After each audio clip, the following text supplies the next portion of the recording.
पिवळा रंग हा आनंदाचा आहे. पिवळा रंग सकारात्मकतेचा आहे. म्हणजे पिवळ्या रंगामुळे आपल्यामध्ये एक पॉझिटिव्हिटी येते बघा.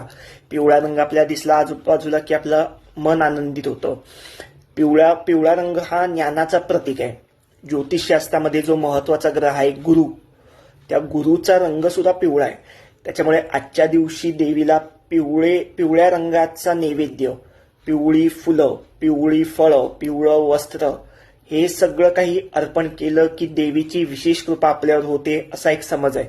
त्याच्यामुळे देवीचा आशीर्वाद मिळवण्यासाठी आजचा पिवळ्या रंगाचा वापर केल्यास एक देवीची विशेष कृपा किंवा एक आशीर्वाद किंवा तुमचं जे काही इच्छा असेल ती देवीकडे तुम्ही आजच्या दिवशी विशेष अशी मागवू शकता आणि जास्तीत जास्त पिवळ्या रंगाचा वापर करू शकता.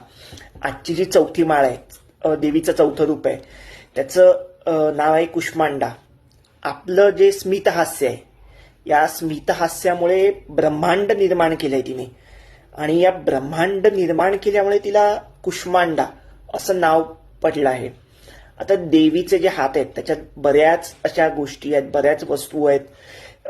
कमंडलू आहे, धनुष्यबाण आहे, कमळाचं फूल आहे, त्याच्यानंतर अमृत कलश आहे, गदा आहे, चक्र आहे, जपमाळ आहे. अशा विविध वस्तू घेऊन देवी सुंदर अशी बसलेली आहे.